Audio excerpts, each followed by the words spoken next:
सूरजपुर नाम के एक गांव में शांति अपने 3 बेटों के साथ रहती थी। कुछ समय पहले उसके पति का एक सड़क दुर्घटना में देहांत हो गया था, जिसके बाद उसकी आर्थिक स्थिति काफी खराब हो गई थी। जिसके बाद अपने तीनों बेटों की जिम्मेदारी उस पर आ गई थी।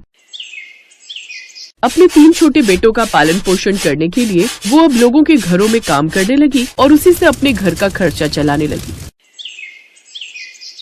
शांति भले ही गरीब थी, लेकिन फिर भी उसने बहुत ही मेहनत कर अपने बेटों को पढ़ाया लिखाया था। बच्चों, अब तुम तीनों ने 12वीं पूरी कर ली है, इसलिए मैं चाहती हूँ कि तुम अब आगे की पढ़ाई करो। तुम जितना ज्यादा पढ़ाई करोगे, तुम्हारी नौकरी उतनी ही अच्छी लगेगी। तुम्हारे पिता का सपना था कि उनके तीनों बेटे अच्छे पढ़े लिखे और बड़ी नौकरी करें। लेकिन माँ, आप जानती हो ना शहर जाकर पढ़ाई करने में कितना खर्चा आएगा, और हम लोगों के पास इतना पैसा नहीं है माँ। और हमने इतनी पढ़ाई तो कर ही ली है कि आसपास के किसी गांव में कंप्यूटर की नौकरी तो मिल ही जाएगी। हाँ, तीनों भाई कमाएंगे तो घर चलाना भी बहुत आसान हो जाएगा, फिर तुम्हें भी काम करने की जरूरत नहीं होगी। नहीं बेटों, मैंने तुम तीनों की पढ़ाई के लिए इतने साल यूं ही मेहनत नहीं की। मैं नहीं चाहती कि तुम लोग छोटी मोटी नौकरी करो। मैं चाहती हूँ कि तुम तीनों पढ़ लिख कर कामयाब बनकर गाँव लौटो। और हाँ, तुम लोगों को किसी भी चीज की जरूरत हो तो मुझे कहने से हिचकिचाना मत, लेकिन आगे पढ़ो और फिर आगे बढ़ो। ठीक है माँ, अगर तुम यही चाहती हो तो हम तीनों शहर जाकर MBA की पढ़ाई करना चाहते हैं। MBA करके हम तीनों की बड़ी कंपनी में नौकरी लग जाएगी, फिर हम शहर में खुद का बड़ा सा घर ले लेंगे और तुम्हें भी अपने पास ही बुला लेंगे। शांति अपने तीनों बेटों को पढ़ने के लिए शहर भेज देती है, जहाँ वो तीनों भी खूब मन लगाकर पढ़ते हैं। लेकिन कॉलेज में ही उन तीनों के कई दोस्त बन जाते हैं, जिसमें सुप्रिया, पूनम और स्वाति उनकी खास दोस्त बन जाती है। एक रोज, क्या यार, तुम तीनों पढ़ पढ़ कर बोर नहीं होते क्या? चलो ना, कभी तो हम लोग के साथ बाहर पार्टीज करने चलो। अपनी लाइफ को कुछ तो एंजॉय करो, और नहीं तो क्या, जब देखो बस किताबी कीड़े बने रहते हो। नहीं यार, हम लोगों के पास इतने पैसे नहीं है, और हम गांव से शहर अपनी माँ का सपना ही पूरा करने आए हैं। अरे पैसों की चिंता तुम लोग क्यों करते हो? हम है ना। और किसी का सपना पूरा करना अच्छी बात है, लेकिन इसका मतलब ये तो नहीं कि तुम अपनी जवानी के दिन यूं ही किताबों में गुजार दो।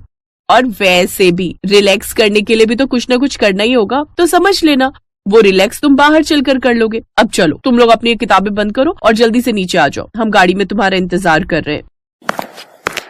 वो तीनों उन तीनों को अपने साथ नाइट क्लब ले जाती हैं, लेकिन वहाँ का माहौल उन तीनों को बिल्कुल भी पसंद नहीं आता। ये तुम हमें कहाँ ले आई हो? हमें इस तरह का माहौल बिल्कुल भी पसंद नहीं आता।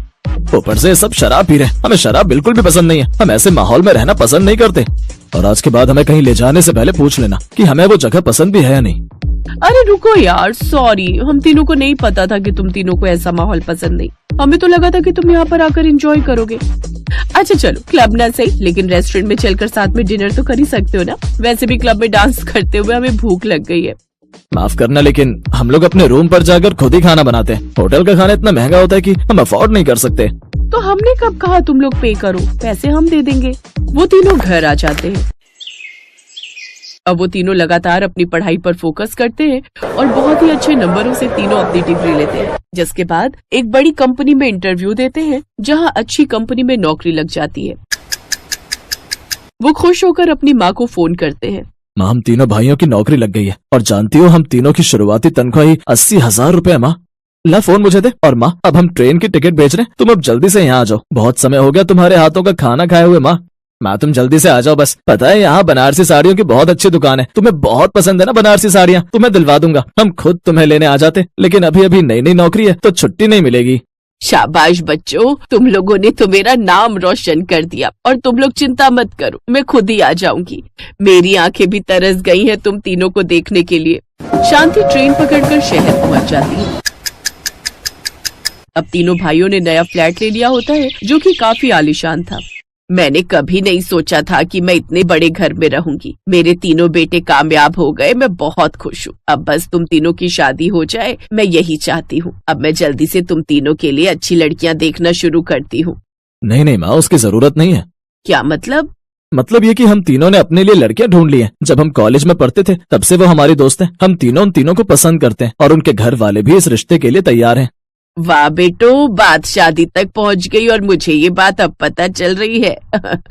खैर कोई बात नहीं, मैं लड़की वालों से आज ही तुम्हारी शादी की बात करती हूँ। कुछ ही दिनों में तीनों की शादी हो जाती है। कुछ ही दिनों में उसकी तीनों बहुएं बूढ़ी शांति से परेशान हो जाती हैं और उसके साथ बिल्कुल भी अच्छा व्यवहार नहीं करती। एक रोज ये देखो माँ, मैं तुम्हारे लिए बनारसी साड़ी लेकर आया हूँ। कल तुम्हारा जन्मदिन है तो यही पहनना। मैं तुम्हें सुबह सुबह मंदिर ले जाऊंगा। लेकिन ये देखकर विनोद की पत्नी पूनम बुरी तरह जल भुन गई। अकेले में माँ जी के लिए तुम साड़ी ले आए, लेकिन मेरे लिए? तुम्हें पिछले हफ्ते तो 4 साड़ियाँ दिलवाई थी। हाँ तो माँ जी के लिए भी तो ले आते हो हर महीने, उसका क्या? मुझे तो समझ नहीं आता इस उम्र में इनके लिए ये सोने की चेन लाने की क्या जरूरत है। ये तुम क्या कह रही हो सुप्रिया? ये मेरी माँ है, इन्होंने उम्र भर हमारे लिए संघर्ष किया है। इस उम्र में इतनी महंगी चप्पल और शॉल लाने की क्या जरूरत थी? अगर मैं अपनी माँ के लिए कुछ नहीं ला सकता तो लाना था मुझ पर। फिर कुछ दिन बाद एक रोज, पूनम मेरी ये शर्ट धो देना, बहुत गंदी हो रही है। विनोद तुम भी ना सब काम मुझे ही बताते हो। अपनी माँ को बोलो, वो भी कुछ कर लेंगी। ये तुम्हारी माँ क्या होता है? वो तुम्हारी भी तो सासू माँ है। अगर मैं तुम्हारी माँ के बारे में ऐसे बात करूँ तो मेरी माँ की उम्र तो तुम्हारी माँ की उम्र से ज्यादा है। फिर भी तुम अपनी माँ को काम करते नहीं देख सकती अपने मायके में, लेकिन यहाँ मेरी माँ से कितना काम करवाती हो। वो तो तुम तीनों को रसोई में कदम तक नहीं रखने देती, तीनों वक्त का खाना खुद ही बनाती है, कुक वो लगवाने नहीं देती। माँ के घुटने में इतना दर्द रहता है फिर भी। तुम्हारी माँ की वजह से हम सबके बीच लड़ाई झगड़े होते हैं। इससे तो अच्छा होता कि तुम उन्हें वापस गाँव ही भेज दो। तो वही दूसरी ओर, मैं अपनी माँ को कहीं नहीं भेजूंगा और ना ही मैं चाहता हूँ कि तुम कहीं जाओ, लेकिन अगर तुम जाने चाहती हो तो तुम्हारी मर्जी। हम अपनी माँ के त्याग को नहीं भूल सकते और उनके लिए अगर हम तीनों भाइयों को तुम तीनों को भी छोड़ना पड़ा तो हमें देर नहीं लगेगी। ये बात शांति तक पहुँचती है तो वो सबसे कहती है, नहीं बच्चों, मेरी वजह से तुम तीनों अपनी गृहस्थी मत उजाड़ो। अगर तुम्हें दिक्कत है तो मैं ही गाँव चली जाती हूँ। नहीं माँ, अगर तुम वापस गई तो हम भी तुम्हारे साथ ही चलेंगे और ये तीनों इस बड़े घर में रहती रहे अकेले। अपने पति और सास की बातें सुनकर तीनों बहुओं को अपनी गलती का एहसास होता है और वो अब कभी भी अपनी सास से नहीं लड़ती। पुर नाम के गांव में आशा नाम की एक बूढ़ी औरत रहती थी जो कि बहुत ही खड़ूस थी। उसके परिवार में उसके अलावा कोई नहीं था। गांव में सभी जानते थे कि अगर हम उससे कुछ कहेंगे तो वो उसका उल्टा ही जवाब देगी। बुढ़ापे की दहलीज पर होने की वजह से उसमें खूब गुस्सा भर गया था और वो लोगों पर खूब चिल्लाती थी। लेकिन आशा देवी खाना बड़ा ही स्वादिष्ट बनाती थी। उसके खाने की खुशबू सबको उसके घर की ओर खींच लाती थी। एक रोज, अरे वाह, इस मटर पनीर में से बड़ी ही अच्छी खुशबू आ रही है। आज तो भरपूर मटर पनीर खाऊंगी। आज तो दावत है मेरी। अम्मा आज क्या बना रही हो? बड़ी ही अच्छी खुशबू आ रही है। तू क्या करेगी जानकर, हैं? और क्यों आई है यहाँ? माँ ने ये दूध भिजवाया था। उनके हाथ से आपका दूध गिर गया था ना। अच्छा ठीक है, चल जा अब यहाँ से। रेनू वहाँ से चली गई। उस दूध को देख आशा ने सोचा, मटर पनीर के साथ मैं खीर भी बना लेती हूँ। आज मीठे में खीर खाने की बड़ी इच्छा हो रही है। अब खीर बना रही हूँ तो साथ में थोड़ी पूरी भी निकाल लूंगी अपने लिए। वैसे भी तो कभी कभार ही पकवान खाने को नसीब होते हैं। लेकिन मावा तो है ही नहीं खीर में डालने के लिए। आशा देवी मावा लेकर घर लौट रही होती है, तभी उसे बिरजू मिलता है। क्या बात है काकी, मावा? लगता है आज कुछ खास बन रहा है घर पर, है? सुना है बड़ा ही स्वादिष्ट खाना बनाती हो तुम। अरे कभी हमें भी अपने घर पर बुलाया करो। क्यों? वो अपनी लुगाई को जाकर बोल, मैंने क्या तेरा कर्जा लिया है जो तुझे बनाकर खिलाऊं? हाँ? कुछ देर बाद आशा देवी घर पहुंचती है और खीर में मावा डालती है, जिससे उसके घर से खूब अच्छी खुशबू आने लगती है। वो खुशबू सूंघकर उसकी पड़ोसने किसी न किसी बहाने से उसके घर आती हैं, लेकिन आशा देवी बिना किसी को कुछ दिए ही वहां से भगा देती है। जब सारा खाना पककर तैयार हो जाता है तो वो अपने लिए थाली में पकवान डालती है और खाने के लिए बैठती है। लेकिन तभी उसे याद आता है, हे राम, इतनी बड़ी गलती मुझसे कैसे हो गई? भला मैं राम जी को भोग लगाना कैसे भूल गई? राम राम राम राम, मैं अभी भगवान को भोग लगा कर आती हूँ। आशा देवी जब भी कुछ अच्छा बनाती तो भगवान को उसका भोग लगाने मंदिर जरूर जाती। उस रोज भी वो एक थाली में भोग निकालकर मंदिर चढ़ाने ले गई। क्या बात है काकी, आज क्या भोग लगाने आई हो भगवान को? आज पकवान बने हैं तो सोचा भगवान को भोग लगा दूं। भगवान के साथ साथ कभी ब्राह्मण को भी भोजन करवा दिया करो। तुम तो रहने ही दो पंडित, तुम्हारी जीभ कितनी चटोरी है, ये सब हम अच्छे से जानते हैं। भगवान का लगाया हुआ भोग भी तुम खुद ही खा जाते हो, ये बात हम अच्छे से जानते हैं। इसीलिए आज मैं खुद भगवान को भोग लगाऊंगी। ये सुनकर गुस्से में पंडित वहां से चला जाता है। आशा देवी भी भोग लगाकर कुछ देर बाद घर लौट आती है। लेकिन घर पहुंचकर वो देखती है कि उसका सारा खाना खत्म हो गया है और सारे बर्तन खाली पड़े होते हैं। हे राम, मेरा सारा खाना कौन खा गया, फटे मुंह उसका। आशा देवी रोते हुए मुखिया के पास जाती हैं और उसे सारी बात बताती हैं। क्या कोई तुम्हारा सारा खाना खा गया? भला ऐसा भी क्या खास बनाया था तुमने, हैं? जो चोर तुम्हारे घर से पैसे सामान न चुरा कर खाना चुरा ले गया भाई, हैं?